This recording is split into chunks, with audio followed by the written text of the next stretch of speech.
By 2006, cracks had already begun to appear in the U.S. economy, but most people didn't notice them or simply ignored them. The cause of the 2008 financial crisis was on its way. The impetus for the crisis was the sale of unregulated investment derivatives over the past 10 years. Mortgage-backed securities, MBS, were a major factor in the financial collapse. MBS arise when a bank makes a loan to a home buyer. The bank holds the mortgage loan for 2 to 3 years and then sells it to Fannie Mae to get additional funds to make new mortgages. Fannie Mae then bundles several mortgages together and resells them in what is called the secondary market. This bundle of mortgages is called a mortgage-backed security.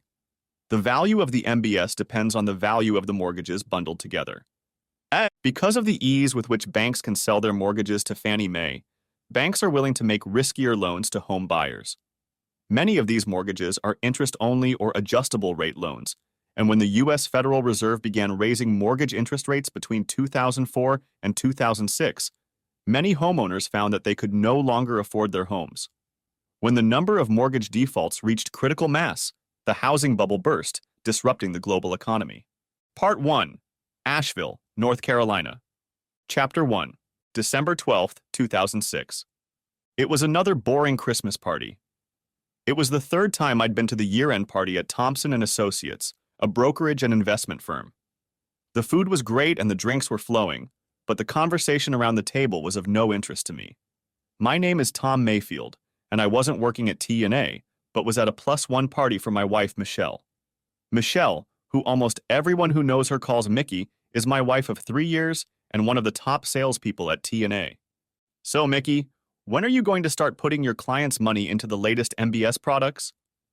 Bob Ford, one of Mickey's friends in the office, asked. I wouldn't put my money into any of these products and I won't offer my clients anything I wouldn't invest in myself, replied Mickey. Your clients are missing out on an opportunity to make a lot of money, said Mark Henry, Mickey's supervisor.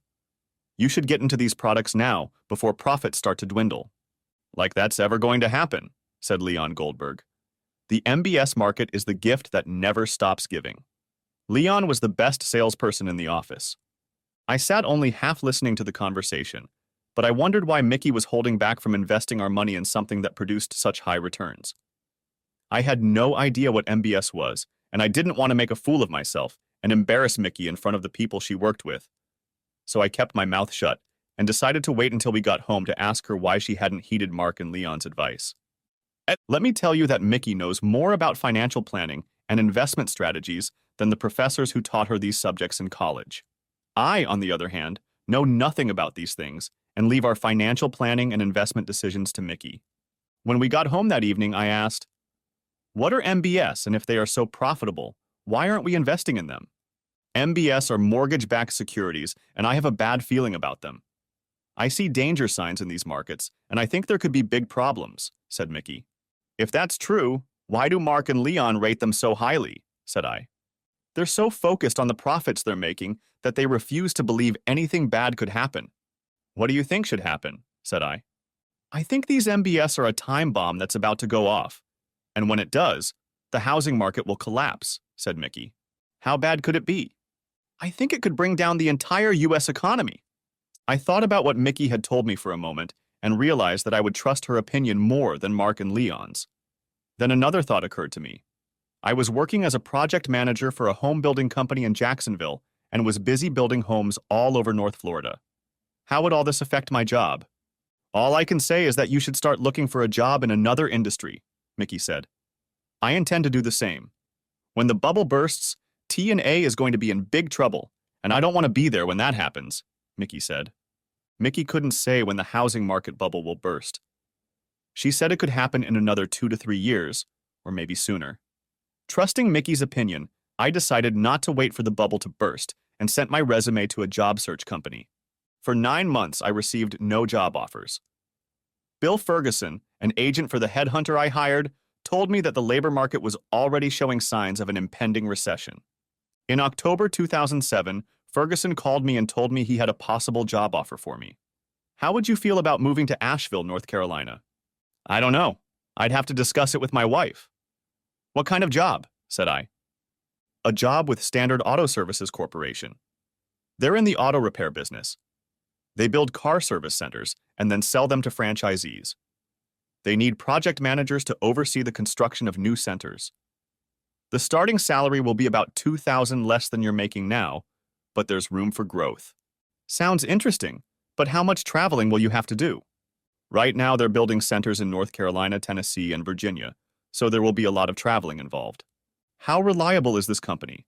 The economy is starting to look bad. Can they survive a recession? This is a question Mickey advised me to ask any potential employer. She fears that any project management position in the construction industry can be risky. The person I talked to said that these service centers will be needed if there is a recession. If people can't buy new cars, they will need inexpensive places to service their old cars, Bill said. I told Bill that I would discuss this suggestion with Mickey and call him back in the morning. When I got home that evening, Mickey was in the kitchen cooking fried chicken. The first dish Mickey made for me was fried chicken. Her grandmother had given her the recipe, and it was the first time she had tried it. It turned out to be the best fried chicken I had ever eaten, and it became my favorite dish. I waited until we cleaned up the kitchen to tell Mickey about the job offer from Standard Auto Services Corporation. I thought she would resist when I told her that we would have to move to Asheville, North Carolina if I took the job. Asheville is supposed to be a great neighborhood, Mickey said. When do you have to start? They want me to start the 1st of the month, I said. That will only give us 3 weeks. I'll have to notify T&A and contact all my clients to let them know I'm leaving. It will take me more than 3 weeks to prepare for the move. So you don't mind going to Asheville, I said. Like I said, the coming troubles will ruin T&A and definitely leave you out of a job. This job offer sounds good, but let me do a little research on the company. If the company looks good, I think you should take it. That evening, Mickey spent 2 hours on the computer researching SASC and told me that the company looked solid, with a good business plan, and that I should take their offer. Chapter 2. October 2007. During the last week of October, I moved to Asheville and found a 2-bedroom apartment for us, while Mickey stayed in Jacksonville to handle the sale of our house and notify her clients that she was leaving T&A. Mickey told her former clients that they could sign with one of T&A's other brokers or transfer their business to another broker.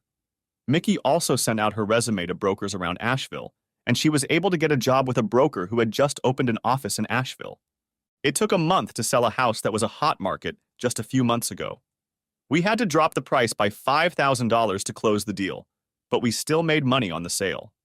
When Mickey finally arrived in Asheville, I was working at 2 SASC service centers in Western North Carolina, so I could be home every night.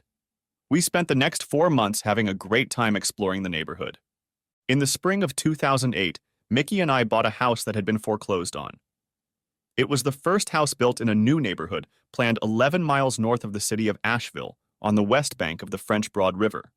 The house on Chandler Road stood on a hill overlooking the river, and was the only one built in the neighborhood before the builders went bankrupt. It was a large wooden colonial house with a basement, 4 bedrooms, 3.5 bathrooms, and a 2-car garage. We liked the house and thought it would be perfect for raising a family, but it took us a while to get used to the quiet, since we were so far away from the nearest neighbors. Mickey's new job wasn't much different from the work she was doing at T&A in Jacksonville. She quickly grew her client list and even had some of her previous clients seek her out. In January, the 2 projects I was managing were completed, and I took on 2 more, but in Tennessee. I was now spending 3 or 4 nights a week away from home. It was difficult, but the plan was to work this job until the housing market improved, at which point I could get back into the home building business. After 4 years at SASC, my business was doing well. The company was expanding, and I was spending more time away from home, but Mickey never complained. While I was traveling all over the Carolinas and Tennessee, Mickey was using her skills as an investment advisor to make plans to start a family and retire young. Chapter 3. March 2012. Returning home for a 4-day weekend after a 3-week absence, I met a very serious Mickey at the door. Tom, I've been thinking about starting a family for a long time, but our current financial situation isn't yet in line with what I'd like to have.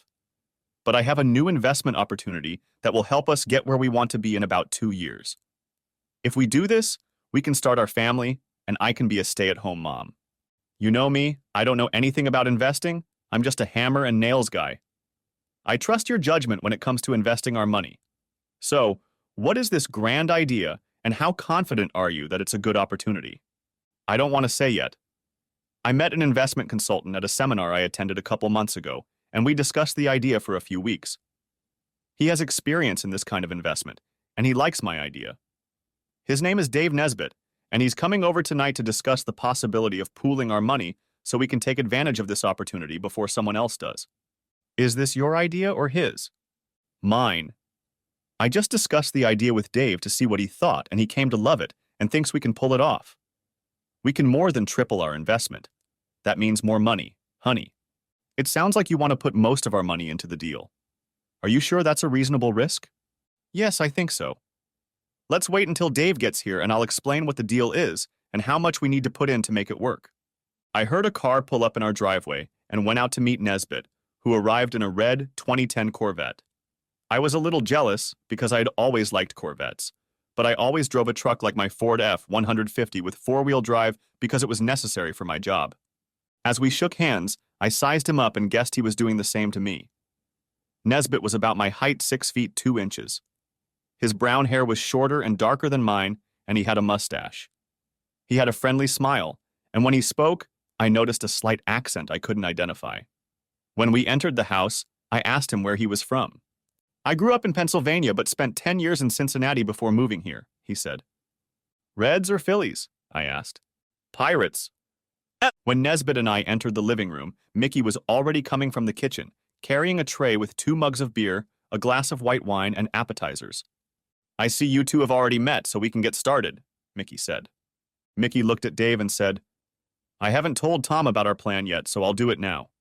I was working with one of my clients a month ago, and he mentioned that he owned a natural gas drilling company in Oklahoma and told me that one of his competitors wanted to start producing in North Carolina. The state legislature recently approved fracking in the state, and they plan to allow companies to start drilling here next year. He told me that in a few months, his competitor will probably start contacting property owners and making deals with them to start producing gas on their property. After talking to him, an idea occurred to me. You can't legally explore, extract, or sell minerals under the surface of the earth, including natural gas, unless you own the mineral rights to the area or have a lease with the owner of those rights. I did a little research and found out that if we can get to the owners first and buy out their mineral rights, the drilling company will have to get those rights from us. If they want to produce natural gas, they will have to pay us for the privilege. This could be a very lucrative deal for us. As soon as Mickey finished, Nesbitt entered the conversation. When Mickey told me about her idea, I did my own research and she was right. We can buy the gas rights under the land without buying the lot. I think we could easily triple our investment if we rushed into it. I trusted Mickey's judgment, but I had no reason to trust Nesbitt, so I didn't know what to think. It seemed risky to me. Why would any of these property owners sell us their mineral rights? Said I. That's the beauty of it. Most landowners don't own the mineral rights that lie beneath their land. Often those rights were bought decades ago. I checked public records and found that most of the mineral rights in the area we are considering are owned by one family. I contacted Daniel Owen, the head of that family, and asked if they would be interested in selling us their mineral rights. Mr. Owen told me that they would be interested in selling the rights to us for the right price. He said his great-grandfather's family owned most of the land in the area, and when they sold it, the family retained the mineral rights in case oil was discovered in the area. But that never happened, Nesbitt said. I got the impression that Mickey and Nesbitt were determined to carry out the plan with or without my consent. Again, I trusted Mickey's judgment, so I told her I would agree to anything she suggested.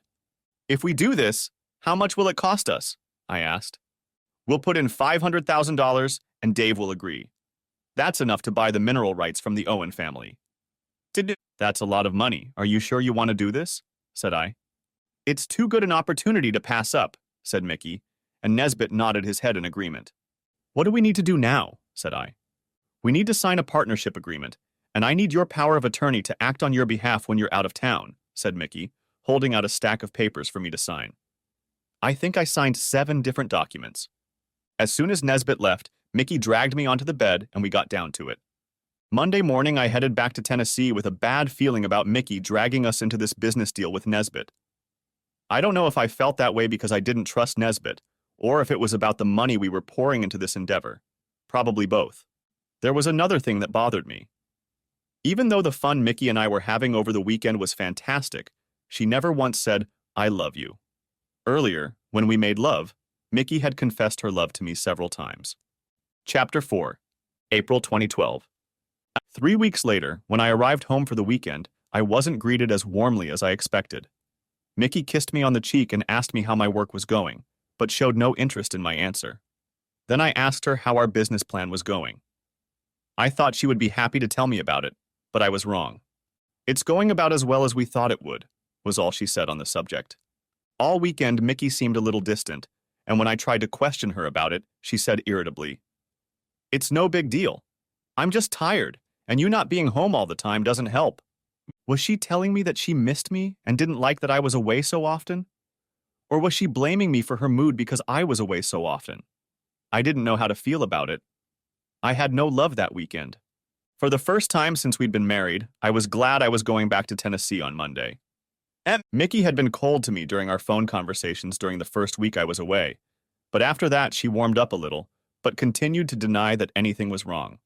Because of her behavior, I began to worry about the state of our marriage. I called home at various times when I knew Mickey should be home, and she answered every time I called. The fact that Mickey was home when I called helped, but her attitude on the phone didn't alleviate my concerns. I often got the impression that she was annoyed by my calls, but she never said so.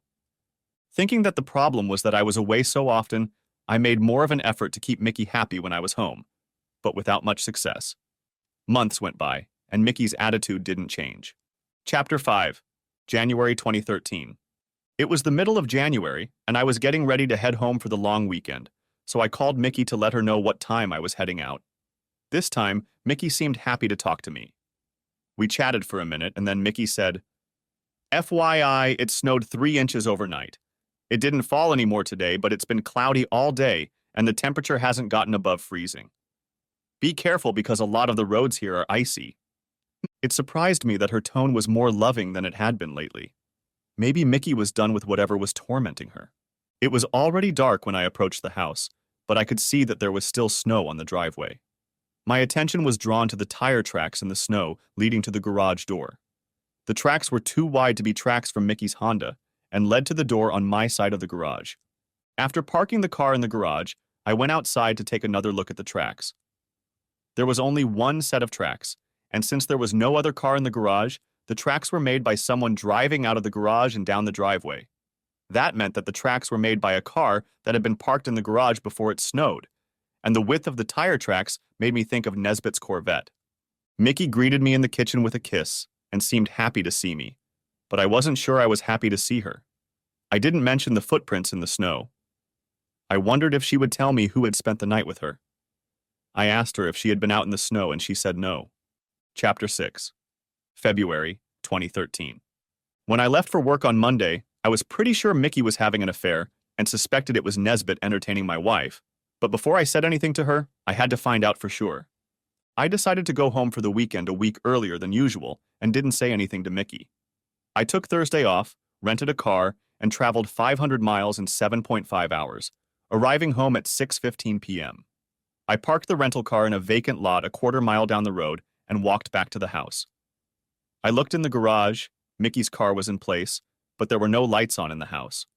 I went into the house and turned off the alarm, and then took a quick look around. Seeing nothing to confirm or deny my suspicions, I turned the alarm back on and went down to the basement to wait for Mickey to come home. I wanted to see if Mickey was out with Nesbitt and confront them if he came with her. I heard Nesbitt's Corvette before he even pulled up in the driveway, so I walked over to the kitchen door to listen to their conversation as they entered the house. I waited for the right moment to interrupt their party, but froze when I heard them talking. "I don't know why you keep berating yourself. It's not your fault. He chose to do that, and he didn't care how much it hurt you," Nesbitt said. "I know, but isn't there another way to deal with it?" "Well, you could file for divorce and claim he committed adultery, which would take at least 6 months, and that would mean we couldn't be together until the divorce was granted. If he finds out we were together, he can countersue, and you lose the benefit of the doubt. And after all that, you'll only get half of everything, and we need everything to do what we want to do. Under my plan, you'll get everything, and after he dragged you here, away from your friends and your old job, don't you think you're entitled to everything?" I wasn't dragging Mickey anywhere. We both agreed that moving to Asheville was the right move for us. I was having a hard time digesting what I was hearing. Mickey thinks I cheated on her. Where the hell did she get that idea? And she wants to divorce me to be with Nesbit. I felt a knot forming in my stomach. I didn't care about the divorce, which was a foregone conclusion after I found out she was cheating on me. If she thought I was having an affair, why didn't she tell me about it? She didn't care enough about it to seek out the truth. But wouldn't I be the first person they'd suspect? Said Mickey. Suspect her of what? What the hell are they planning? These thoughts were spinning around in my head like a pinwheel. I had to force myself to focus on their words, which wasn't easy in my state of mind. Who will even know he's gone? When I become Tom Mayfield, no one will look for him, and his body will never be found. Then we'll sell this house and move to California. I can become so much like Tom that I'll impersonate him when I get my driver's license in California. Then we'll be free. I thought, oh shit, they're planning to kill me, and Nesbit is planning to take over my life. Why would he want to become me? What advantage will that give him? Okay, then when are we going to do it? Asked Mickey. We'll do it after he files your taxes. We don't want any trouble with the IRS, and he should have his annual bonus by then. I'll take care of everything, and all you'll have to do is keep him fooled and happy until we're ready, Nesbit said. I was stunned. I thought Mickey loved me, but I had just heard her on the other side of the door, plotting my death with that shit Nesbit. I was still standing on the basement stairs when I heard Mickey set off the alarm. Now I was in a tight spot because I couldn't leave the house without setting off the alarm that would alert them that someone was in the house. I walked back down to the basement and sat in an old chair trying to make sense of what I had heard. I had never cheated on Mickey. How could she believe I had? Is she, along with Nesbit, plotting to kill me? If I go to the police, what can I tell them? I don't have any evidence that Mickey's planning to kill me. Going to the police might make them change their plans, but I don't want to just stop them. I want to make sure they are punished for plotting against me. Although my main emotion was fiery anger, these and other thoughts were swirling around in my head. Taking a deep breath, I tried to clear my mind and deal with one problem at a time. Since I was going to be stuck in the basement until they both left in the morning, I needed a good night's sleep, so I settled into the chair as comfortably as I could and fell into a deep sleep. In the morning, after hearing both cars leave, I went upstairs to find something to eat. Since the skillet was still on the stove and their breakfast plates were on the table, I didn't worry about making a mess. I fried a couple eggs, made some toast, and heated up the remaining coffee. While I ate, I started planning. I was pretty sure I could stop Mickey and her lover from successfully executing their plan, but just in case something went wrong, I decided to make sure they couldn't capitalize on it. From what Nesbit had said, I would probably have until April, which gave me a couple months to find a way to put an end to the plot and put Mickey and Nesbit behind bars. For a moment, I thought that if I managed to convince Mickey that I had never cheated on her, would she still want to carry out the plan to destroy me? I thought about it for a moment, but realized it didn't matter. Even if I had cheated on her, plotting to kill me while she's having fun with that piece of shit, Nesbit is unforgivable. They both have to pay. Over the next 2 weeks, I canceled the life insurance policy, changed my will, leaving everything to the Salvation Army, and kept an eye on our bank and investment accounts. Chapter 7. By the last week of March, I had done everything I could to prepare, but I still didn't have a smoking gun that could put 2 lovers behind bars. There was one more thing I wanted to do: get into the Nesbit house. I returned from Memphis on the first Thursday in April, unannounced, and parked my truck at 5 o'clock that evening in a parking lot next to an abandoned ESSO service station on Old Marshall Highway. The quickest way to our house from Asheville was north on Old Marshall Highway past the ESSO station, then left on Fletcher Martin Road across the river, then left on Chandler Road. Our house is only a quarter mile in a straight line across the river from where I parked, and I could see it from there, but it's a 15-minute drive from the ESO station to the house. I watched the traffic on Old Marshall Road, waiting for Mickey to drive by. Her Honda drove by at 5:16 p.m. I waited to see if Nesbit's red Corvette would follow Mickey home, but the only Corvette I saw on Old Marshall Road was a brand new cobalt blue Vette that passed me 5 minutes after Mickey. I wondered if Nesbit had bought a new car. Maybe that cobalt blue Vette belonged to him.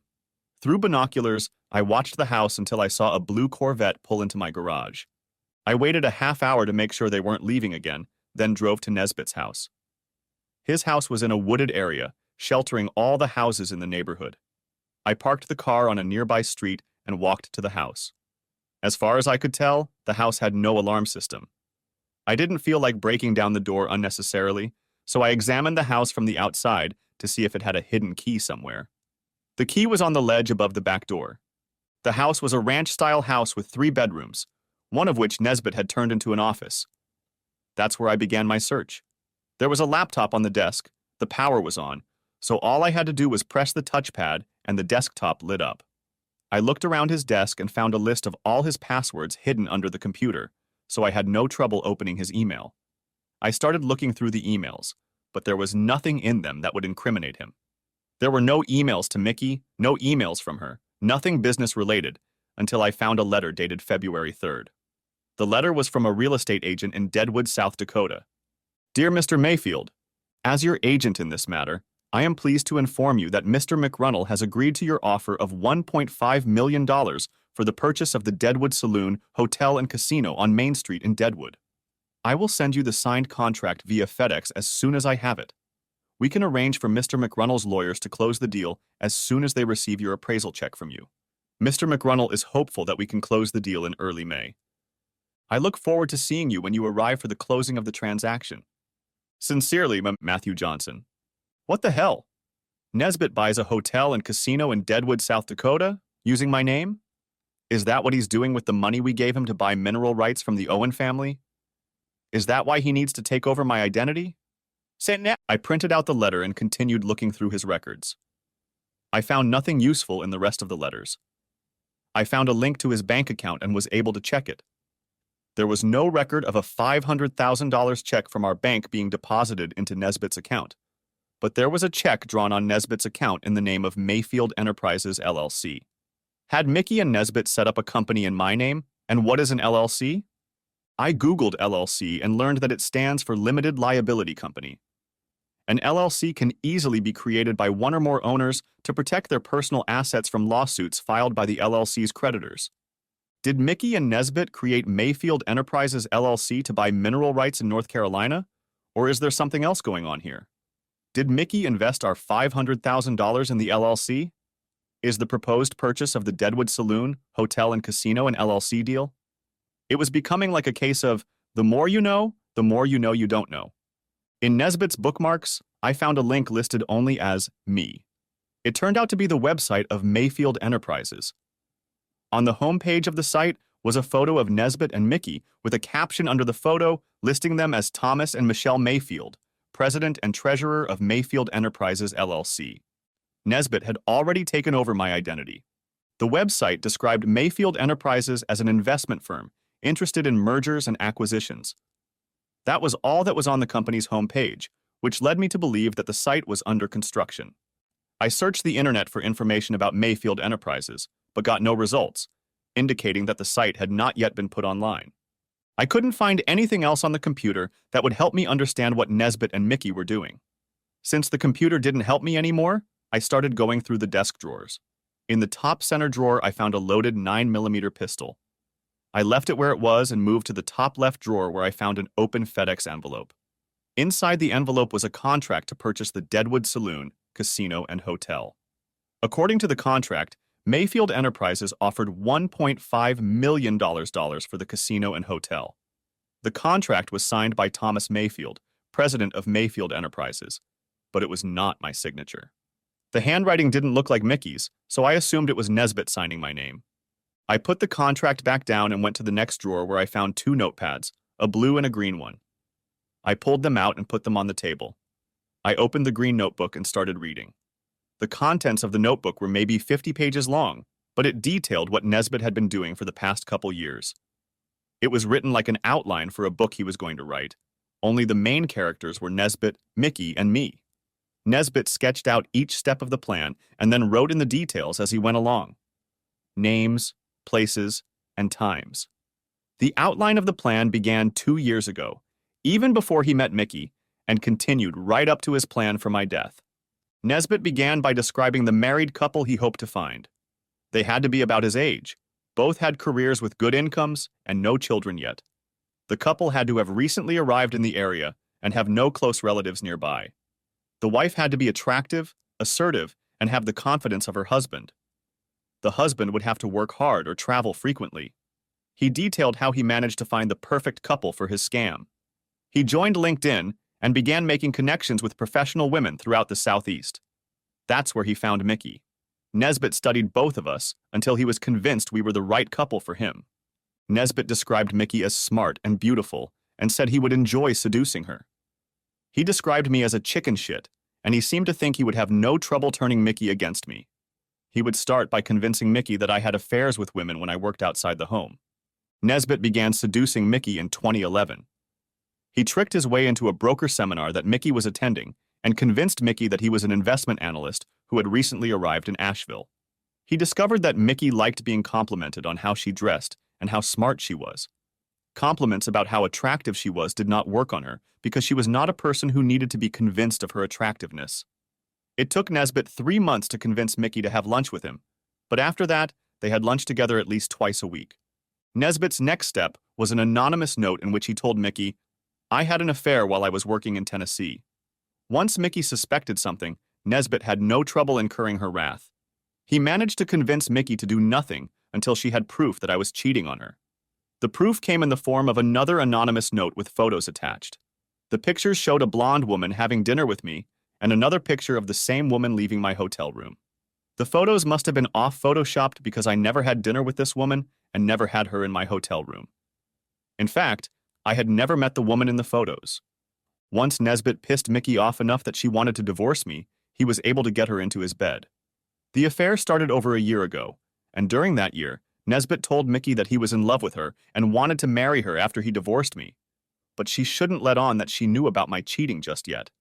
He told her that they need to start hiding the money so I don't get any of it in the divorce. Nesbitt told Mickey how unfair I had been to her by making her move to North Carolina, away from her friends and family, and then cheating on her every time I went out of town. Nesbitt pissed Mickey off to the point where she claimed she wanted to leave me penniless after the divorce.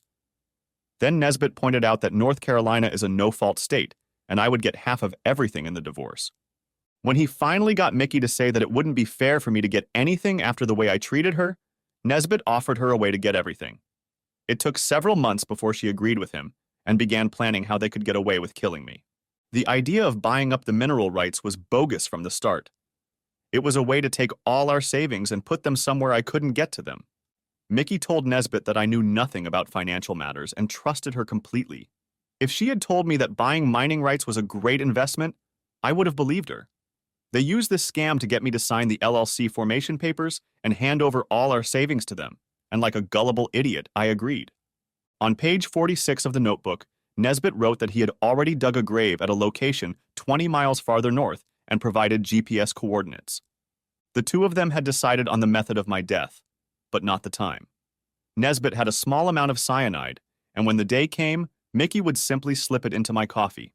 When I died, Nesbitt would take me to my grave, throw my body in a hole and cover it up. Then, Nesbitt would become Tom Mayfield. They'd write a letter of resignation to my boss, sell the house, leave town, and no one would know I was dead. From what I've read, Mickey was involved in the formation of Mayfield Enterprises LLC, but I don't think she knew about Nesbitt's plan to buy the Deadwood saloon, hotel, and casino because it appears that her involvement in his plan had a finite date. It appears that Mickey was familiar with most of Nesbitt's plan, but I don't think she would have been very happy if she had read the notebook, especially with what was on the last page. On page 50 was the GPS location of Mickey's pre-dug grave in Colorado. The notepad was a smoking gun, but how could I go to the police with it? I broke into Nesbitt's house and stole his property. Nesbitt could claim that the notebook was exactly what it appeared to be, an outline for a book he wanted to write. Mickey wouldn't like what was in the notebook, but she would go along with Nesbitt's story to cover her ass. So, instead of going straight to the police, I decided to meet with the two sorry shits and let Mickey read the notebook. I planned to record the meeting and then call the police. I decided to wait until Friday and see if Nesbitt was going to spend the night with Mickey. I hoped he would say yes, and then I could go back to his house and get the green notebook. I put both notebooks and everything else back where they belonged, then locked the house and put the key on the back door. After that, I spent the night at a motel about 5 miles from Old Marshall Highway. Chapter 8. After breakfast on Friday morning, I entered the GPS coordinates I copied from the green notepad and set out to find my grave. The GPS directed me 15 miles north on Old Marshall Highway to a spot that looked like an old farm trail. I followed the trail for about 500 yards until the GPS showed that I had reached my destination. I had to stop about halfway down a heavily wooded slope that ended in a swamp. I wandered around for about 10 minutes before I found it. There was a pile of dirt lying on a sheet of plywood, covered by a trap. Another sheet of plywood lay next to it, covering a hole about 6 feet long and 4 feet deep. So this was to be my final resting place? At 5 o'clock that evening, I parked again at the old ESSO station and waited for Mickey to drive by on her way home. She passed by at 4:45, and I waited until almost 6 o'clock to see if Nesbitt would pass by on the way to my house. Not seeing him by 6 o'clock, I stopped by his house. He was home. A blue Corvette was parked in his driveway, so I parked on a neighboring street and watched his house to determine if he had stayed the night. At 6:30, he came out, got in his car, and drove off. I followed him to the ESO station and then waited there to see if he went to the house. 15 minutes later, I saw Nesbitt pull into my driveway and immediately headed for the garage. As soon as I saw the garage door close, I drove back to Nesbitt's house. I checked Nesbitt's email and looked around one more time to see if I had missed anything important. I grabbed a notepad and the contract to buy the Deadwood Saloon Hotel and Casino. I was almost out the door when I remembered the gun. My first thought was to make sure it was still in the drawer and not Nesbitt's. The gun was in the drawer and I decided to take it with me for protection. I got home a little after 8 o'clock. I parked my truck on the street, knowing that Nesbitt had parked his car in my spot in the garage. I slipped the gun into my waistband behind my right hip and covered it with my coat before entering the house through the garage. As I walked into the kitchen, I heard music and voices in the living room. I placed the notebook on the kitchen table and moved toward the archway leading into the living room. The scene that appeared before me as I peered around the corner made me feel sick. Both of them were drinking wine, and there was a half-empty bottle on the coffee table. As the music played, neither of them heard me enter the living room. I was so angry at this point that I was tempted to skip the confrontation and just shoot them both. I walked back into the kitchen and put my phone on audio recording. I took a deep breath and exhaled slowly, then stepped into the room. "I guess you weren't expecting me home this weekend?" I said, loud enough to be heard over the music. Nesbitt jerked so fast that he fell off the couch, and Mickey shrieked and dropped her wine glass. The scene was almost comical. After the shock of my sudden appearance, Mickey didn't seem all that concerned as she got up and headed upstairs to our bedroom. "Why don't we sit down and wait for Mickey to come back?" "Look, let's not make a big deal out of this," Nesbitt said. "You're joking, aren't you? You're entertaining my wife, and I shouldn't make a big deal of it. It looks to me like a very serious matter." Nesbitt raised both hands as if to say he understood my point. We sat like that in silence until Mickey came back downstairs in her robe. She looked at me, then at Nesbitt.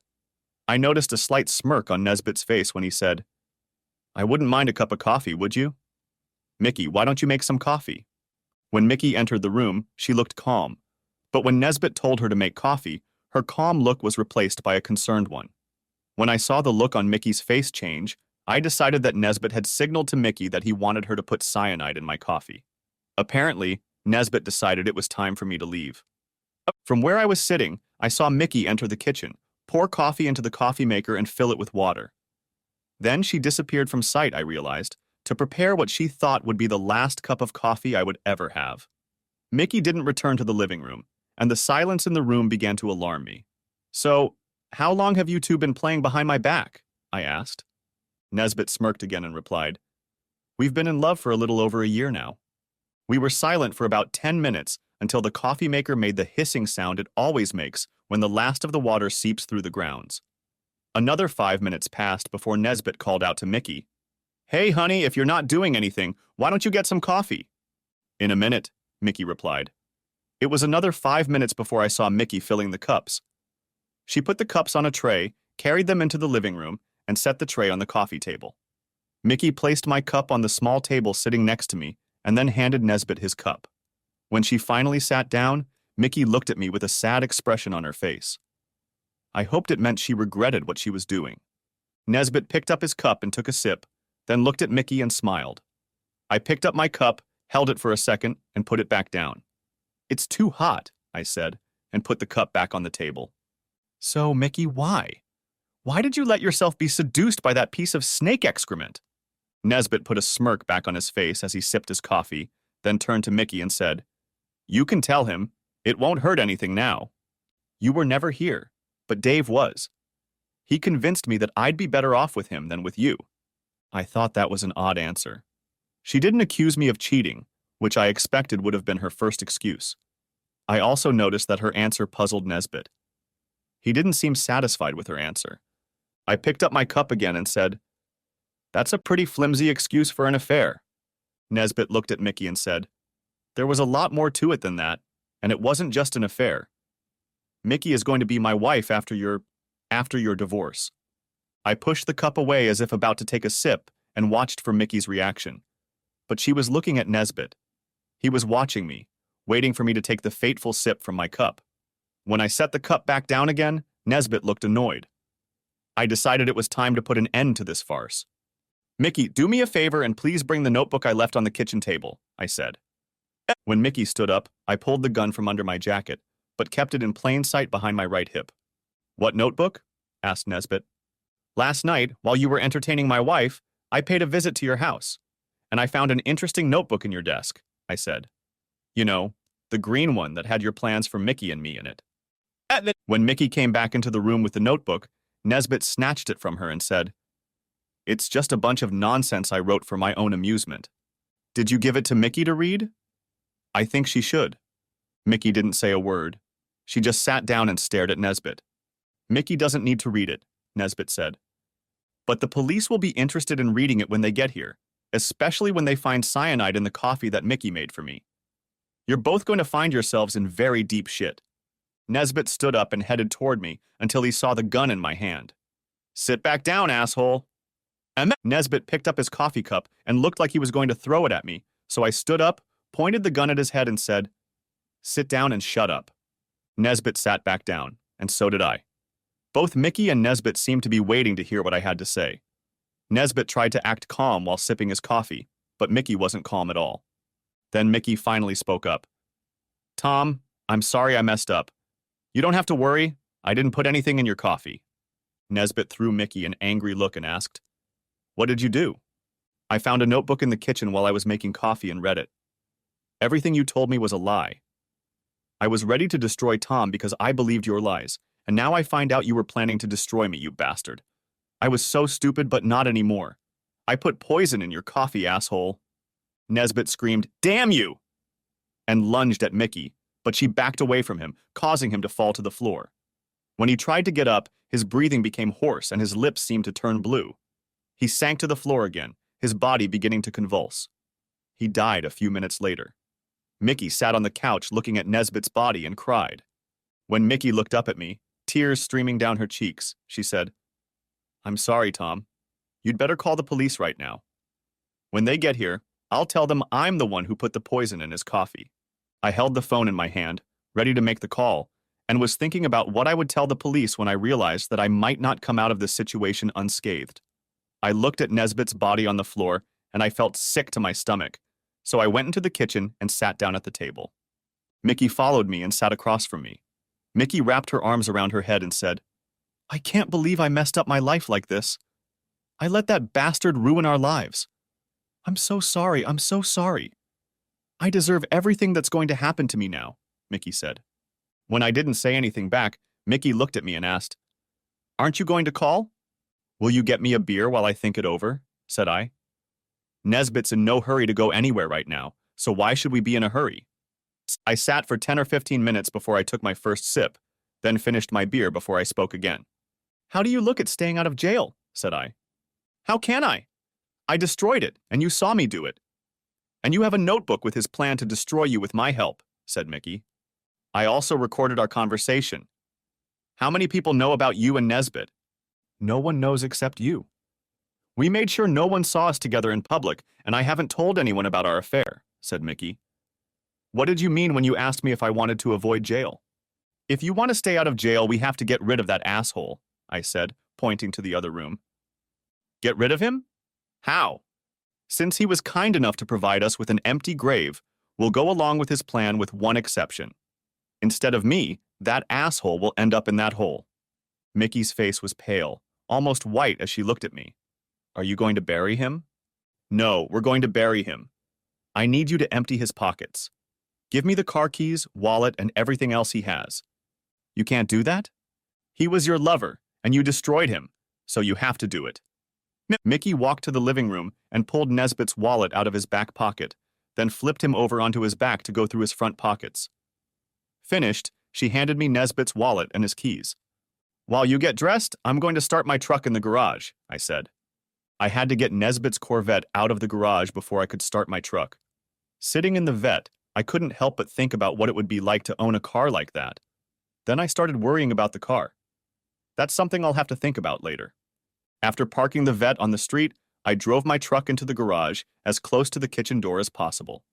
When I returned to the house, Mickey, dressed in jeans and a sweatshirt, was waiting for me in the kitchen. The two of us dragged the body to the garage and loaded it into the back of my truck. Then I covered it with one of my work tarps. I told Mickey to get in the truck while I myself checked to make sure I had a shovel and hand truck in the back of my truck. Chapter 9. The first 10 minutes of the drive went smoothly.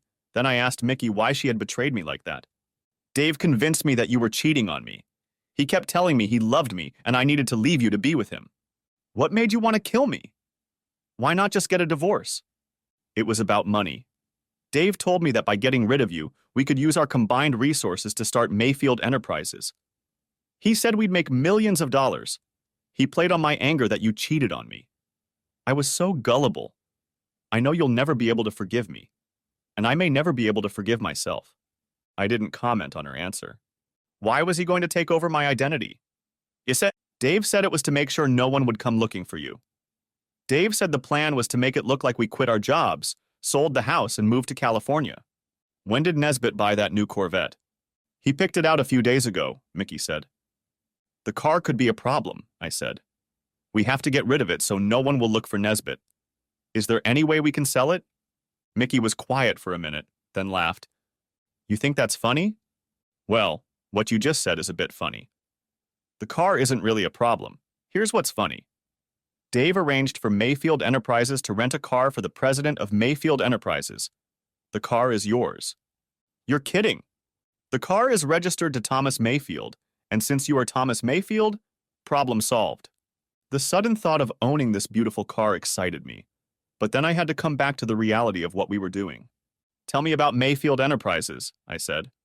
We created it to buy companies in financial distress and then break them up and sell off the assets. We started with small companies and expanded as our revenues grew. Sort of like smash and grab, I said. What does smash and grab mean? It's like if a gang broke into a jewelry store, smashed the windows and grabbed the expensive jewelry, then ran out of the store before the police showed up. Your plan was to enter a small company and trash it, then seize everything of value it owned. You make it sound like we were criminals. If the shoe fits. In any case, I don't think that's what Nesbitt planned to do. What do you know about the Deadwood Saloon Hotel and Casino? Said I. Never heard of it, Mickey replied. I pulled the purchase agreement and a copy of the letter from the real estate agent out of my pocket and held them out to Mickey. She turned on the overhead light so they could be read. When she finished, Mickey only shook her head. It looks like Mayfield Enterprises is going to have to buy the Deadwood Saloon Hotel Casino unless we can find a way to break that contract, Mickey said. He never discussed it with you? No. After that, we were both silent until we got to the burial site. Back home, we also drove in silence. Back at the house, I left the truck in the driveway and parked my Corvette in the garage, and Mickey went into the house. When I walked into the kitchen, Mickey handed me a beer and asked, "What happens now?" "Life goes on as it should. I'll be back in Memphis on Sunday, and on Monday you'll go back to work as usual," I said. "Does that mean we're staying together?" asked Mickey. "No, you and I are over. While I'm in Memphis finishing up my project, you're going to get a lawyer and file for divorce. We won't mention Mayfield Enterprises to anyone. You created it, and now you're going to have to figure out how to break it up so we can get our money back. I can't think about this anymore today.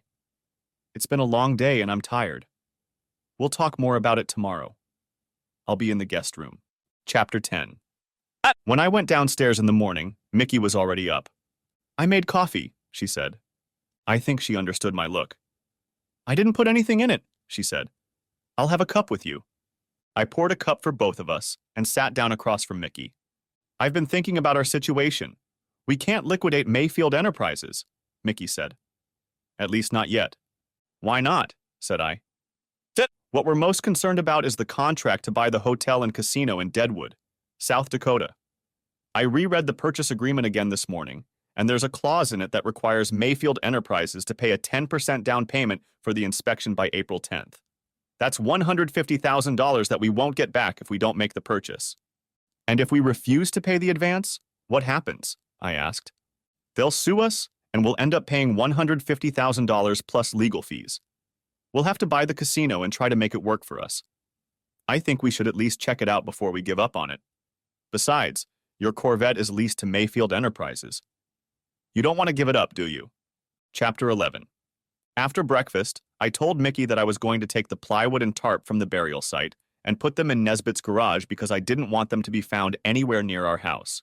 Then I'm going to start searching his house to make sure there's nothing there to connect us to Nesbitt, or anything that might cause someone to look for the bastard. I'll come with you, Mickey said. When we got to the house, I told Mickey to search Nesbitt's bedroom and all of his clothes looking for anything that might connect him to either of us. While she was doing that, I went back into the study. I shut down the computer and put it in a box to take with me. I emptied all the drawers. I found some keys in one of the drawers and put them in the box, and I took all the scraps of paper from the desk and put them in the box as well. I was about to throw the blue notebook into the box when it came to my attention that I hadn't even looked in it. The blue notebook turned out to be another detailed plan for Nesbitt. As far as I could tell, this plan had already been put into action 2 years before Nesbitt started interfering in my life. This time, Nesbitt's victim was a young woman he called simply Claire. He wanted the inheritance she had received from her grandfather. Nesbitt convinced the woman to give him a large sum of money to invest in land in North Carolina. The day after receiving the money, Nesbitt was supposed to leave town and travel to North Carolina. But instead of leaving town, he stole a car and used it to drive Claire's car off the road and into a 100-foot cliff. Afterward, he abandoned the car and left town with the money. When Mickey came into the office, I handed her a blue notebook and said, "Read this. You might feel a little better about what you did." Mickey sat down with the notebook.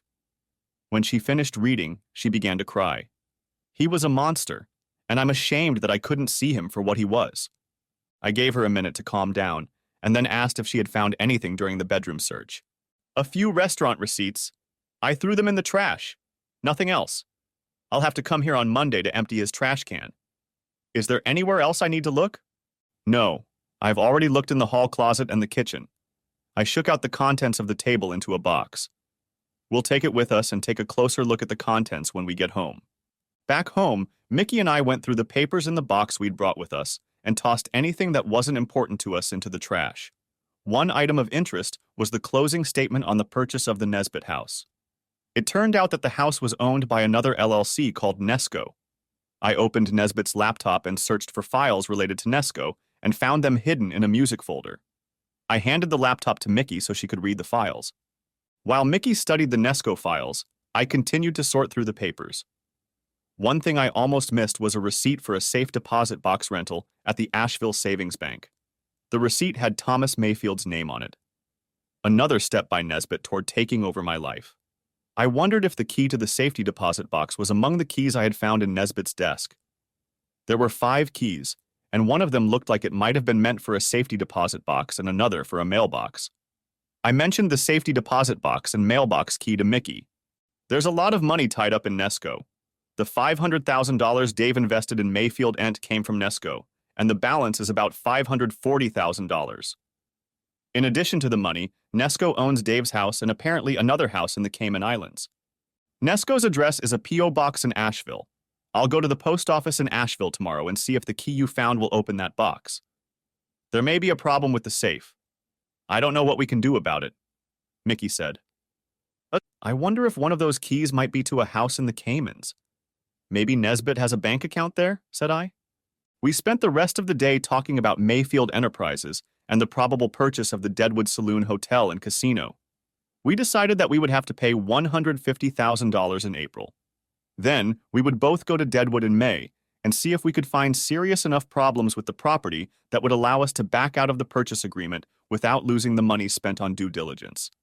In the meantime, I went back to Memphis and took care of the projects assigned to me, and Mickey went back to her work. On Sunday morning before I left, I told Mickey that I hoped that now that Nesbit was gone, I could trust her not to stab me in the back. You won't have to worry about me. We're both in this together now, and we'll need each other to make it work, Mickey said. As I walked out the door, I told Mickey that I would see her in 2 weeks. Chapter 12.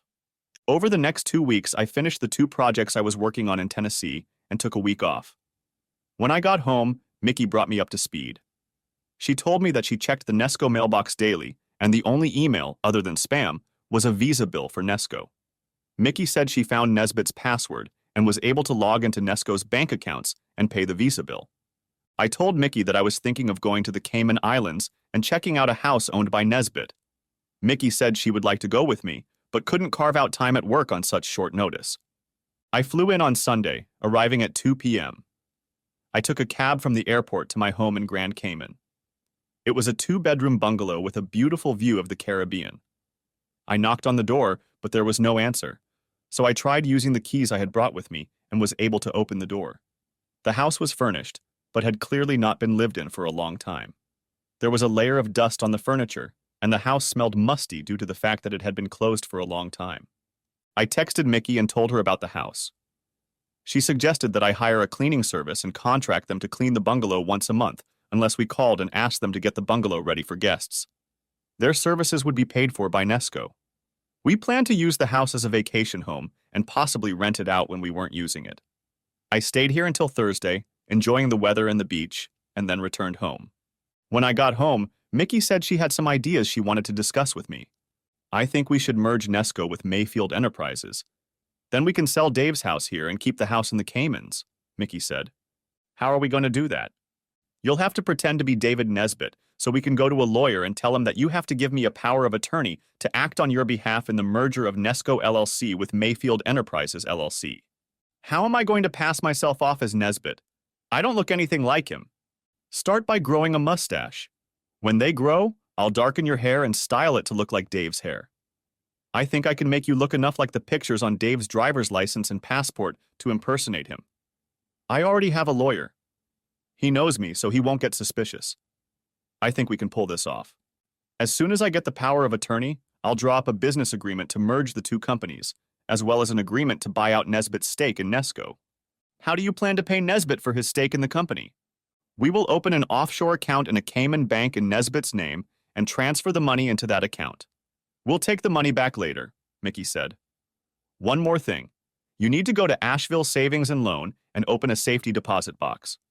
It took me 2 weeks to grow a long enough mustache that looked like a Nesbit mustache. Mickey dyed and styled my hair to make me look like Nesbit so I could fool the lawyer. I was nervous the day of our meeting with the lawyer, but as it turned out, everything went exactly as Mickey had planned. Mickey handled the merger, and I traveled to Asheville to try to access the safe deposit box. I had no problem accessing the safe deposit box. When the woman who escorted me to the vault left me alone with the box, I opened it. The contents of the box came as a surprise to me. There was a .32 caliber pistol, $20,000 in cash, a passport in my name, but with Nesbit's picture on it, and a checkbook from the Bank of Grand Cayman. The book showed that there was over $1 million in the Grand Cayman bank account. I suddenly felt like my legs were going to give out. I took a few deep breaths to calm myself down, and then continued searching the drawer. There were a few papers that meant nothing to me, so I put them in the briefcase along with the gun, money, passport, and savings book. The last thing in the box was a card with phone numbers and what appeared to be passwords. There was no indication of what those passwords were or who the phone numbers belonged to. Back at home, I showed Mickey what I had taken from the safe. The first thing she did was hand me $10,000 and took the other $10,000 for herself. Mickey then sat down at her computer, logged onto the Grand Cayman Bank website, and was able to access Nesbit's account using one of the passwords on the card I found. What do we do with the money he has stashed in that bank? I asked. Since it's a numbered account, it doesn't have a name. Now that we have the account number and password, we can handle that money, said Mickey. Mickey changed the account password to make sure no one else could access it.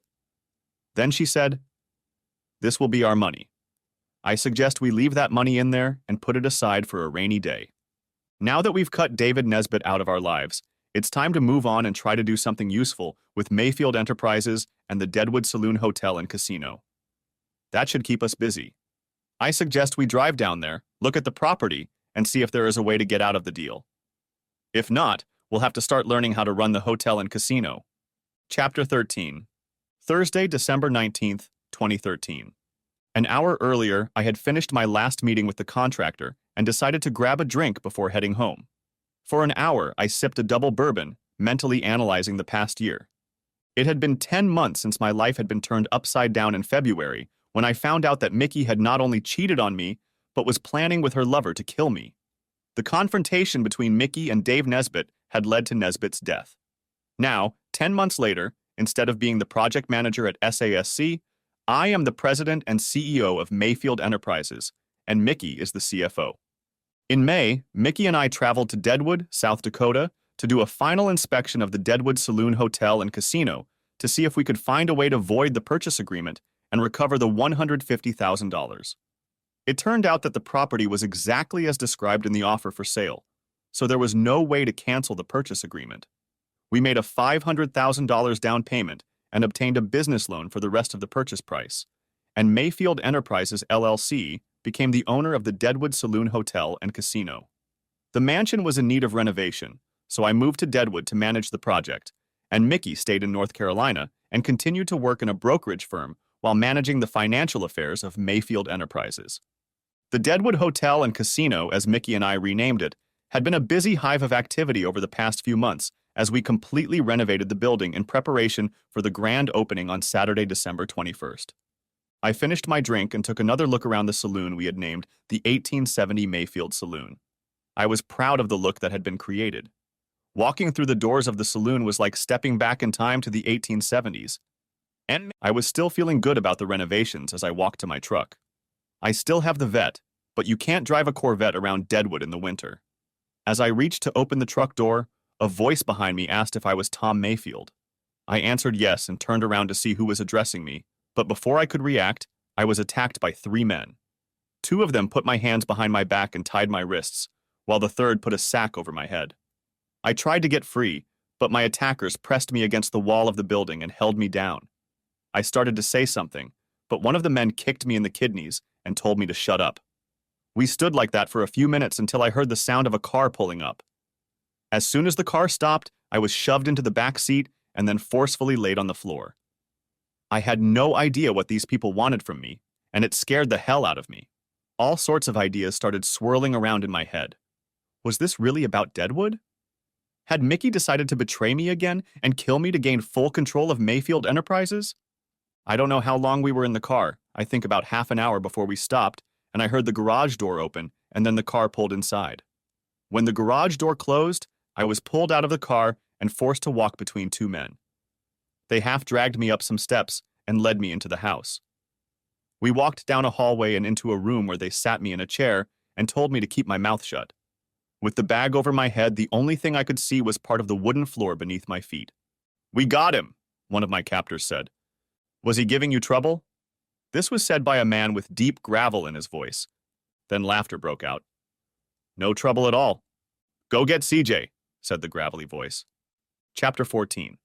Who the hell was CJ? I didn't know anyone named CJ and couldn't figure out what was going on. A few minutes passed before I heard someone enter the room. I immediately realized it was a woman, because I heard the sound of her heels on the wooden floor as she approached me. When she came closer, I could smell her perfume. Her scent was intoxicating. Then, without warning, something hit me hard on the left side of my jaw. The impact made my head fall sideways, and I was numb for a moment. I tensed, expecting another blow, but instead a bag was pulled off my head. It took me a few seconds to focus on the vision in front of my face. Large, dark brown eyes, a beautiful face, and long, dark, almost black hair. We stared at each other for a moment. Then I noticed the scars, one on my forehead and one on my chin. The scars were faint and didn't detract from the woman's beauty. After staring at me for a few seconds, the woman, what I assumed was CJ, turned and shouted, "That's not him. You brought me the wrong man." I didn't know if that was good news or bad news. "This is Tom Mayfield, the guy you sent us to capture," one of my captors said.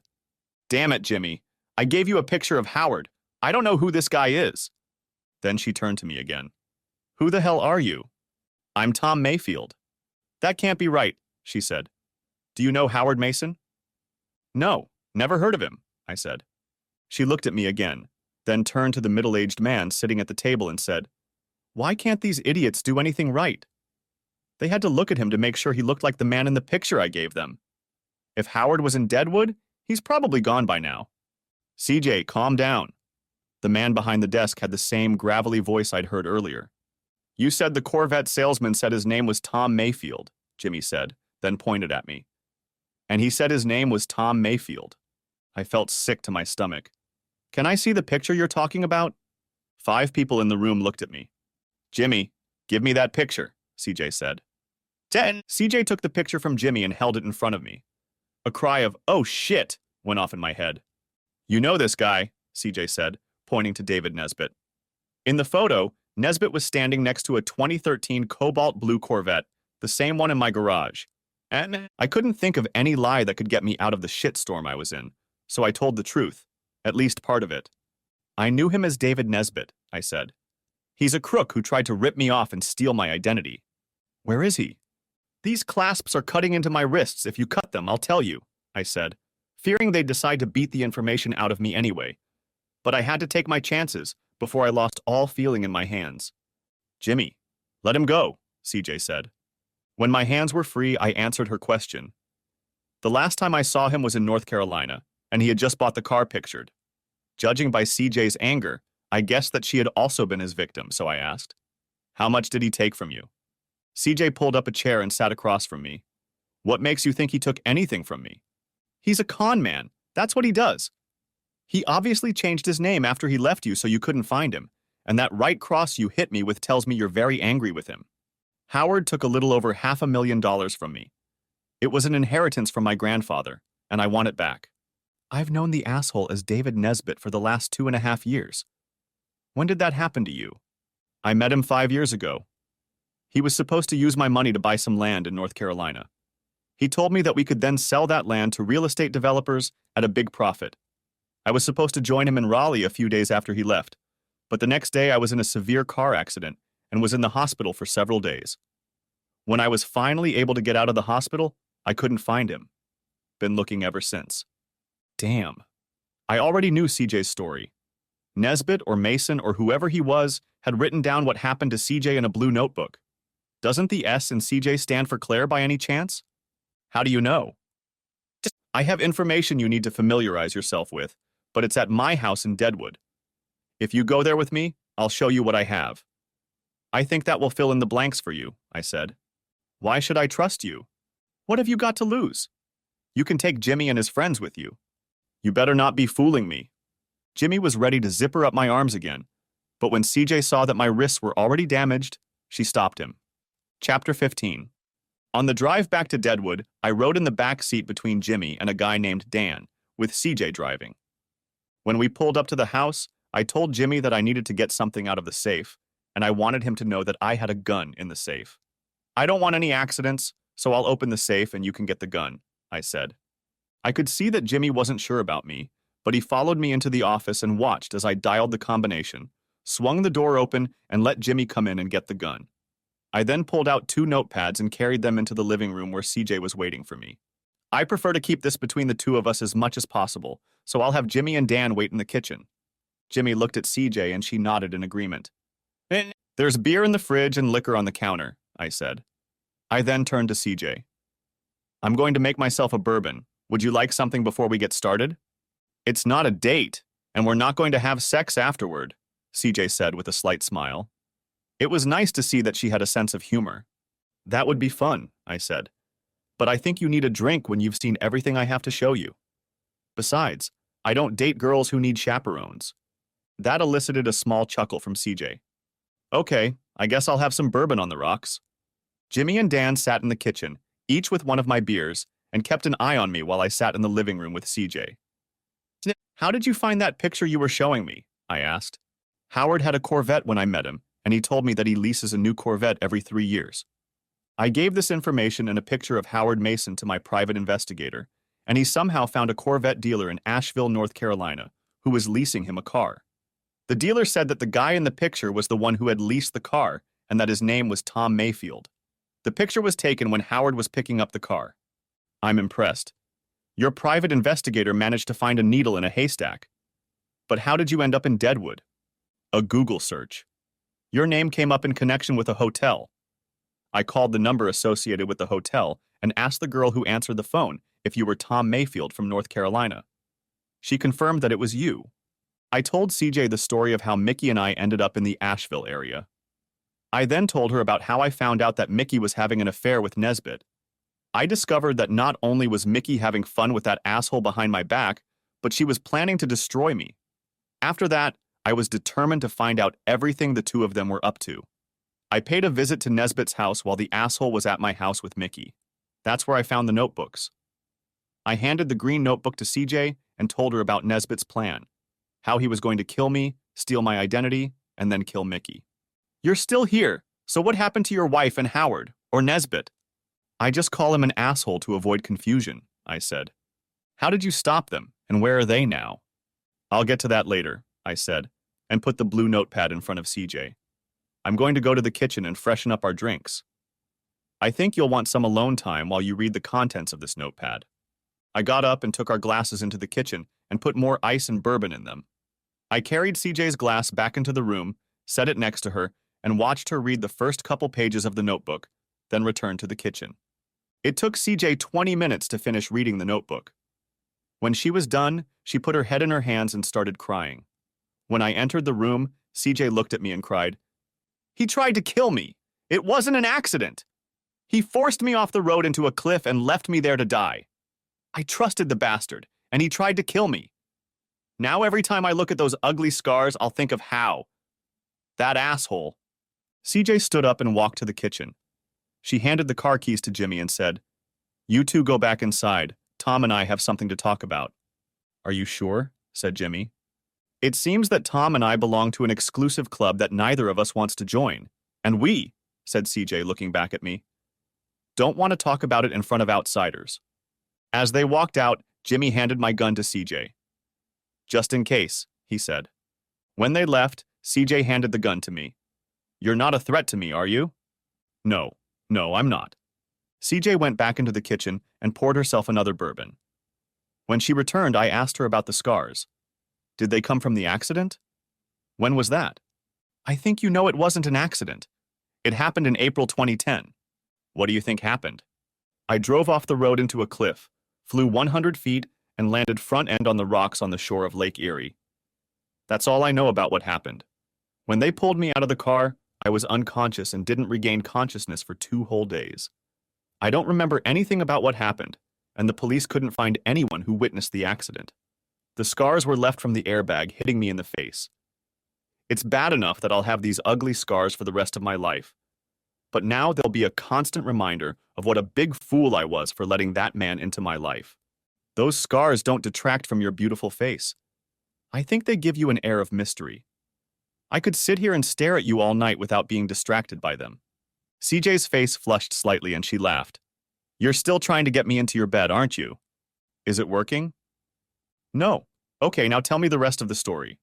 I told CJ about the night of the confrontation and how when the asshole sent Mickey to make coffee, she read the notebook and discovered that Nesbitt was playing with her and that he was planning to kill her too. "Mickey put cyanide in the asshole's coffee and he died a few minutes later," I said. "And what did the police do?" asked CJ. "Nothing. We never called the police." I opened my green notepad and pointed to the part about the grave the asshole had dug for me, with the GPS coordinates of its location. "Nesbitt is now lying in this grave he made himself. Why didn't you call the police?" "I was going to, but I realized that if I called the police, it could cause me financial problems. Nesbitt and Mickey had all our money tied up in Mayfield Enterprises. I was worried that a police investigation would result in the assets of Mayfield Enterprises being frozen, and it could take years to get my money back. I could spend a fortune on legal fees trying to get the money released." "And what happened to your wife? Mickey?" "We got divorced. It may sound strange, but she's my business partner now. I'm not very knowledgeable about financial and business matters. It's Mickey's world. Mickey handles the financial part of our business, and I handle the physical management." We sat in silence for a few minutes, and then CJ put her head down and started crying again. I didn't know what to do. An attempt to hug her might not have been accepted, so I stayed silent. Wiping the tears from her eyes, CJ looked up at me and said, I was hoping that I would find Howard here in Deadwood and make him give me my money back. Now that he's dead, I'll never get it back. I had to think about that for a while. We talked for a couple more hours. I found out that CJ's name was Claire Johnson. She was a CPA, taught accounting at a community college in Erie, and worked part-time for an accounting firm during tax season. Jimmy, Dan, and my third captor worked for CJ's father. Mr. Johnson was a man with gravel in his voice. He ran a trucking company in Erie, Pennsylvania. Mr. Johnson rented the house they brought me to so they would have a place near Deadwood while they waited for the right opportunity to grab me. If I were Howard Mason, would your father have ordered me killed? CJ smiled at me and replied, I don't know, maybe. That's not funny, I said. If you could see the look on your face, you'd be laughing too. CJ was starting to like me, but I was still questioning whether I should trust her completely. Do you want me to take you back to the house? I've had more bourbon than I'm used to. I'm tired and sleepy. And besides, I'd like to spend the night away from my father and his 3 statues. The 4 of them are sitting in the house, drinking beer, burping and farting. Not the most pleasant environment for an impressionable girl like me, CJ said, then laughed. Do you have a guest bedroom? Yes. Can I sleep here tonight? And could you lend me a t-shirt so I can sleep in it? Chapter 16. I got up early in the morning and CJ was still asleep in the guest room. I made coffee and then called Mickey and told her what happened last night. I told her who CJ was and that she was the victim described in the blue notebook. How sure are you? Mickey said. Before I went to bed, I went to the website of the YCU TV station in Ayer, Pennsylvania. I was able to go through their news files from 2010 and found a video related to CJ's accident. It was all there. So, what do you want to do? Said Mickey. Right. I'm with you. Do what you have to do. Shortly after my conversation with Mickey, CJ came out of the guest room. I need coffee, she said. CJ sat down at the table and drank 2 cups of coffee without saying anything. So what now? I said. I think I'm going back to the house to pack up and head to Erie tomorrow. When you're ready, I'll take you back to the house. While CJ got dressed, I checked the weather and looked outside to make sure the roads were dry. If the weather was bad or there was snow on the roads, I would have to call a cab to take us to Deadwood to get my truck, or we could drive the Corvette. I don't drive the Vette unless the roads are dry, and there is no precipitation in the forecast. The weather was clear and the roads were dry. When CJ came back, I told her we would drive my car, and she followed me into the garage. When she saw the Corvette, CJ froze. What are you doing with that car? It's the same car that was in the picture with Howard. Why do you have it now? Did you forget that asshole told the car salesman his name is Tom Mayfield? The car is registered in my name, so I decided to keep it. It took a minute for that thought to take shape, and then CJ said, That makes sense now. Pulling the Corvette into the garage, I asked CJ where the house was. You've been there and you don't know where it is? I had a bag over my head on the way there, and on the way back I sat in the back seat between Punch and Judy and didn't see anything that would tell me where I was. The house is in Sturgis. Before we even left Deadwood, I had decided what I was going to do. I was confident in my decision, even though there was some risk involved. After you sort out everything that needs to be done around the house, would you mind coming back to Deadwood and having lunch with me? I have something important to discuss with you. What's that? You'll have to go back to Deadwood to find out. I'll meet you at the hotel. It was 12:30 when CJ walked into the hotel lobby. I met her at the door and escorted her back outside to Patty O'Neill's Irish pub for lunch. During lunch, CJ asked me several times why I wanted to talk to her. I replied that she would have to wait until after lunch. After lunch, I drove CJ back to the Deadwood Hotel and went up to my office on the 2nd floor. CJ watched me silently as I opened the computer and turned on the 50-inch display on the wall. I brought up a spreadsheet on the computer and flipped it to the big screen. What's this? Asked CJ. It's a spreadsheet. Yes, I know what a spreadsheet is. I mean, what are you trying to show me here? It's for the Deadwood Hotel and the Casio and Mayfield 1870 Saloon. You see, the purchase price is $1.5 million. The purchase price is $1.5 million, the remainder of the $350,000 down payment paid by Mayfield Enterprises, and the $1 million paid by a business loan that Mayfield Enterprises took out from a bank in Rapid City. It also lists all the fees, taxes, real estate commissions, and other expenses paid at closing. I'm a tax preparer. You don't need to explain it to me. I know how to read spreadsheets, CJ said, slightly annoyed. Okay. And this one, I said, opening another spreadsheet, is for Mayfield Enterprises. I assume you can read this one as well. On this screen, I want to indicate the source of the seed capital invested in Mayfield Enterprises. In March 2012, Mickey and this asshole created Mayfield Enterprises, and Mickey put our $500,000 into Mayfield Enterprises instead of using it to buy mineral rights from landowners in North Carolina, as I was told. And that asshole invested his $500,000. The other $890,000 came from Mayfield Enterprises' merger with Nesco LLC, which was created by Mickey's friend Nesbitt. Turns out Nesco held $400K plus the asshole's house, which we were able to sell after the merger for $490K. I looked at CJ and she was busy studying a spreadsheet. That's an interesting story, but why are you telling me about it? I wanted you to see it all because you have a decision to make. I see you haven't realized it yet, but that asshole, your Howard Mason or my David Nesbitt, had almost $1.5 million that we now have in Mayfield Enterprises. It makes sense that the $500,000 that asshole took from you is part of that $1.5 million. CJ put her hand to her mouth and said, "Oh my God. I have two offers for you. The first is to give you back the $500,000. If that's what you want, we're going to have to find a way to give you that money. We can't just write you a check because you'll end up having to pay income tax on that money, and we don't want to have to explain to the IRS the source of that money. Mickey has offered to buy a $500,000 annuity that will give you an additional $2,000 a month for the next 20-plus years. With the interest that would accrue on that money, you would end up with more than the original $500,000. We are open to other ideas if you have them. My second suggestion is that you leave your money invested in Mayfield Enterprises and become an equal partner with me and Mickey.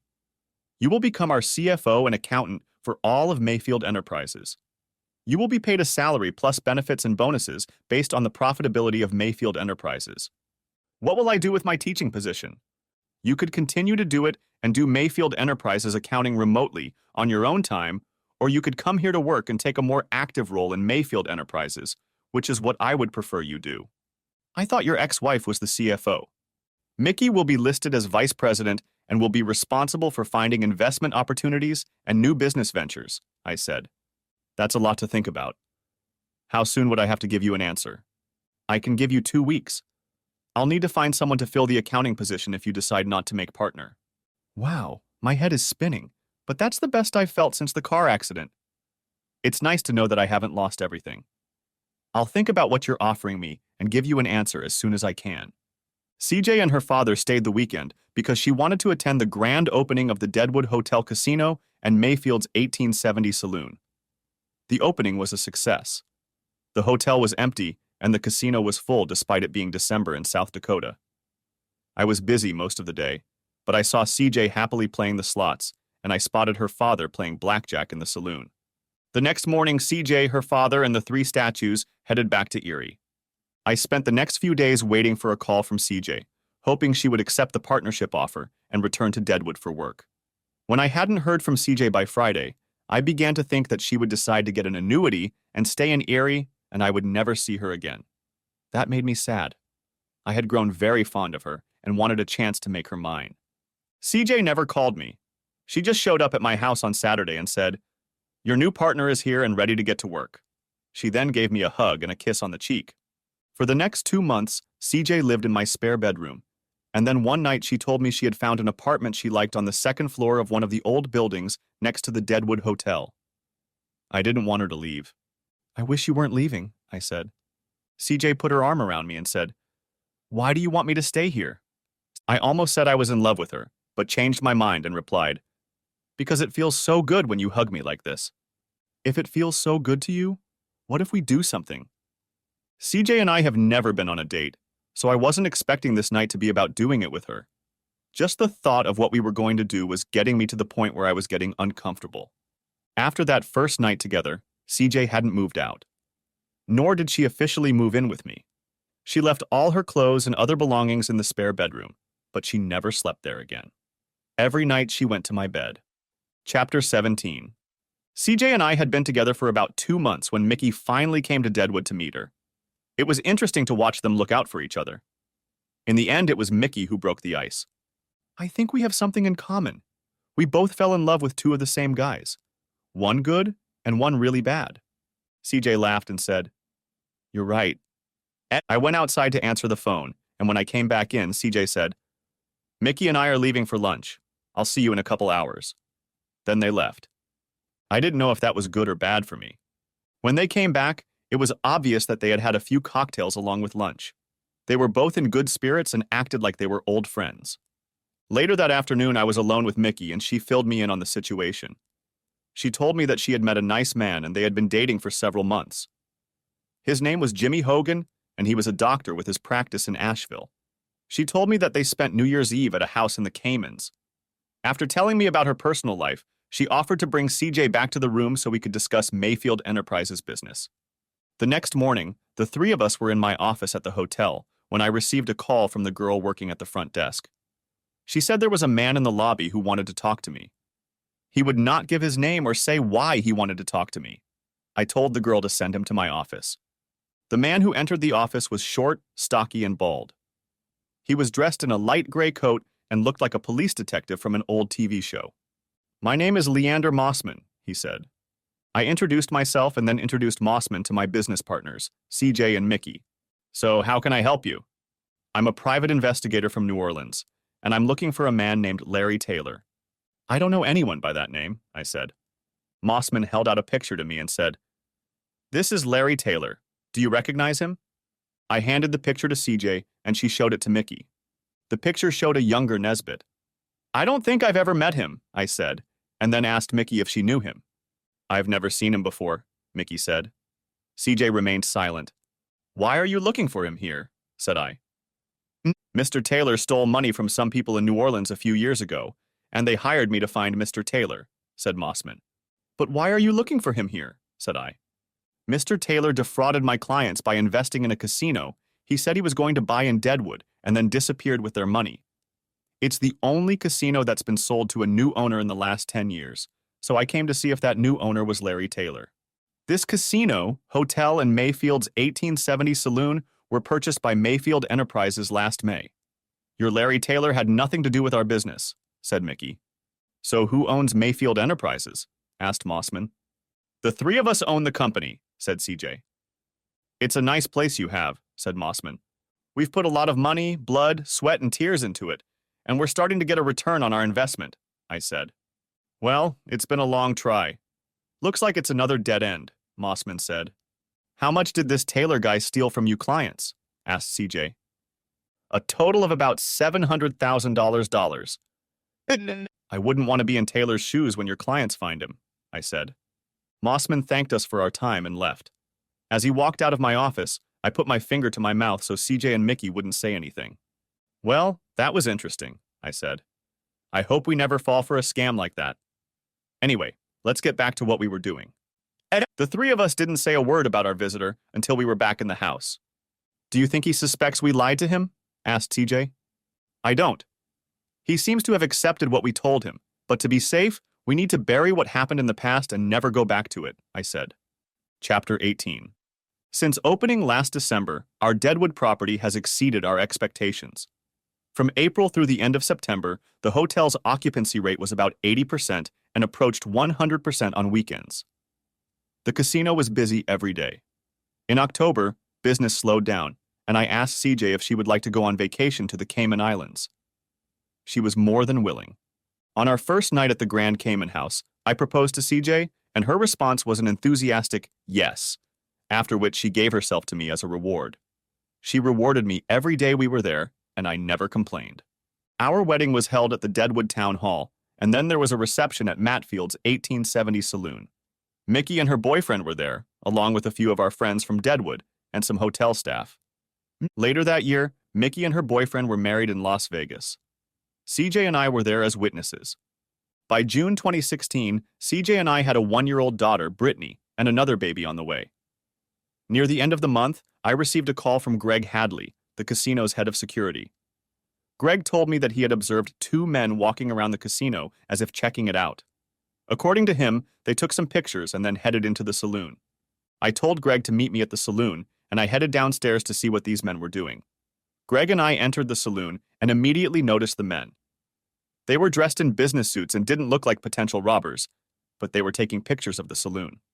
I approached them and said, "My name is Tom Mayfield, and I am one of the owners of this establishment. May I ask what you are doing here?" One of the men replied, "I'm John Benson, and this is my assistant, Bill Martin. We're here looking for potential investments. We've been in town all week, and this is the best real estate we've seen." "You're right. This is the best real estate in Deadwood, but it's not for sale," I said. "You haven't heard our offer yet." "I'm listening," I said. "We're thinking about $4 million for the hotel, casino, and saloon." I was surprised by the offer, but I didn't give any sign of it. That property would generate that kind of profit every 2 years. It would take a lot more than that to get us to sell it. "So you might actually be interested in selling?" "I didn't say that. I just said it would take a lot more than $4 million to convince us to sell," I said. "Who is interested in buying this property?" "The people we represent have wished to remain anonymous. We will contact you in a few days and see if we can change your mind," Benson said. When Benson and Martin left, I asked Greg if he had recorded the conversation, and he said, "Every word." I wasn't sure if these guys would come back with a better offer, or if they had some other idea on how to get us to sell them the property. I went back to my office and asked CJ to come in, and then called Mickey. I turned on the tape that Greg had made of my conversation with Benson and Martin. "What do you think? Is this a legitimate offer, or do you think they're screwing us over?" said I. Nah. "Do you think they believed you when you said the property was bringing in $2 million a year?" asked Mickey. "I don't think they believed me, but I guess they wanted to buy the property anyway.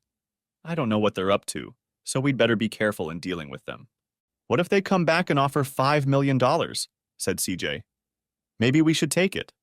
The three of us were silent for a minute. Then Mickey said, "If they come back and make an offer, try making a counteroffer and see how they react." "How far should we go with a counteroffer?" I asked. Mickey laughed and said, "Let's see how serious they are. Whatever they offer, make a counteroffer for $1 million more. If they go for it, I say we sell to them and then get the hell out of Dodge." Benson and Martin came back 2 days later and offered $5 million, and I said we wouldn't sell for less than $6 million. Benson didn't even blink. He said he needed to make a call, and he'd get back to me. The two of them came back less than half an hour later and said they accepted our counteroffer. They didn't even ask to see the financials of the business. This convinced me that they needed the Deadwood Hotel and Casino for more than just generating revenue. I talked to CJ and Mickey, and we accepted Benson's offer. It took 2 months to finalize the deal and transfer the property to Benson or whoever he represented. Once all the papers were signed, CJ, Brittany, and I got in our Toyota Highlander and drove to Asheville, North Carolina. We had already bought a house in Asheville, and the furniture had been delivered to us a week ago, along with the Corvette. I had settled my issues with Mickey and no longer held a grudge against her. This allowed CJ, Mickey, and I to work closely together to make Mayfield Enterprises a success. I even talked Mickey and CJ into letting Mayfield Enterprises buy 3 Standard Auto Services Corporation franchises in Southern Virginia, near the North Carolina border. Our second child, a boy we named Thomas Mayfield, Jr., was born in October, and Mickey announced she was pregnant and due in April. The next twist in my story occurred in April, shortly after Ashley, Mickey's little girl, was born. I was in my home office when I received a call on my work phone. The caller identified himself as Agent James Seymour. He said he was an investigator for the Internal Revenue Service and wanted to speak with me. I felt a knot in my stomach as I pondered the possible reasons why the IRS wanted to talk to me. I knew our tax returns for the past few years had been clean, but if they audited Mayfield Enterprises for 2012 and 2013, they might start asking questions about where all the money used to create Mayfield Enterprises came from. I invited Mr. Seymour into the house and called Mickey to tell her what was going on and that she should come over too. CJ was already home, and Mickey arrived a few minutes before James Seymour. When I opened the door for him, Agent Seymour showed me his badge and said, "I'm Agent James Seymour, and you are Thomas Mayfield?" I confirmed that I was and invited Agent Seymour into the house. I led Agent Seymour into the living room, introduced him to CJ and Mickey, and offered him a cup of coffee. He replied that he would be happy to have a cup. As we all sat down for coffee, Agent Seymour began to speak. The reason for my visit is to ask you some questions about the sale of the Deadwood Hotel and Casino to the Treadway Syndicate. The Treadway Syndicate? That's the first time we've heard that name. We've never known the actual buyers. We only dealt with their agents and they never told us who they represented. Were there any problems with the sale? I asked. No, not on your part. Treadway has made some, I would say, interesting purchases of businesses over the years, such as your Deadwood facility. What caught my eye was the price they paid. $6 million for a business that was only bringing in $900,000 a year. Treadway has a habit of overpaying for properties they buy. So did you advertise the sale, or did they approach you on their own? We weren't planning to sell Deadwood at the time. Their agents came to me and offered me $4 million, but I declined. They raised their offer to $5 million. We offered $6 million, and they agreed to the deal. You didn't think the offer was too high for this property?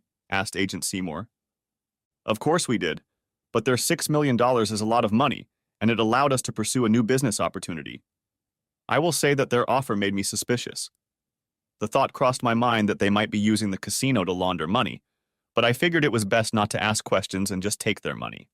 I said, Have you had any contact with anyone associated with the Deadwood Hotel and Casino since the sale? No, I haven't. So what do you think is going on? I said. I'm not at liberty to say anything more about our investigation, Agent Seymour said. He gave me his card and asked me to call him if anyone from the hotel contacted us. Then he thanked us for our time and left.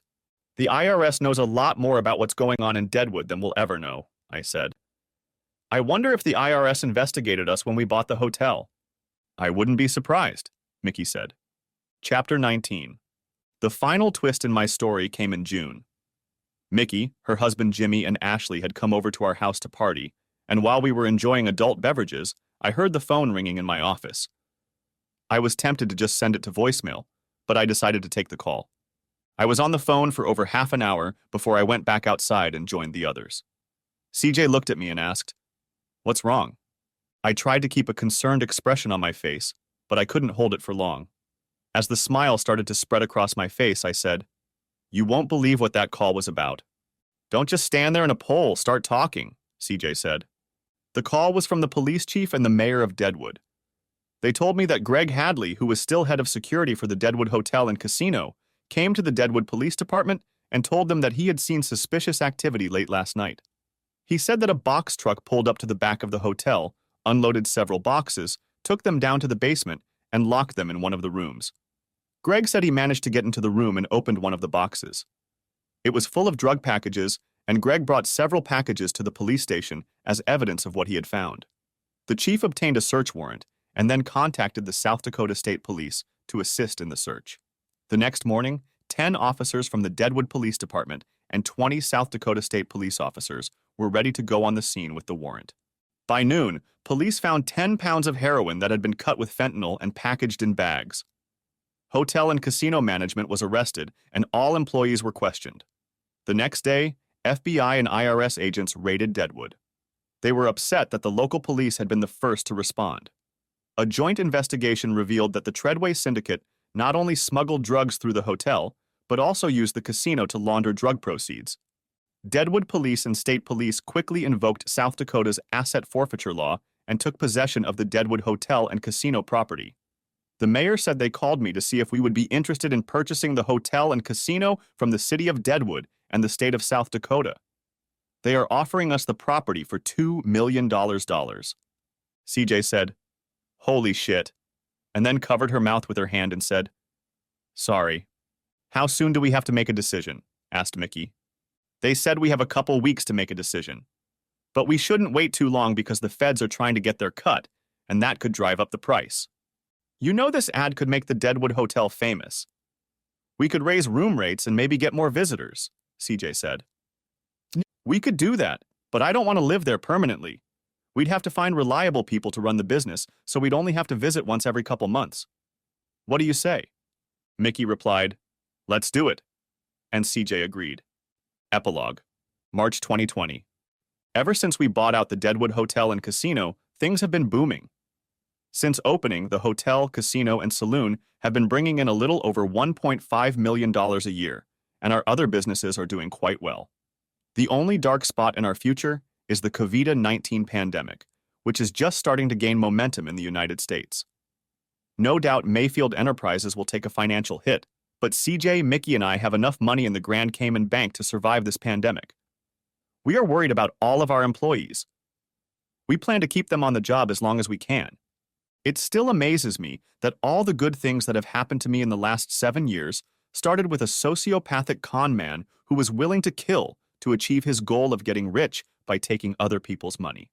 Now he is no longer alive, rotting in a grave he didn't realize he was digging for himself. I am now the president and CEO of the company he created in my name.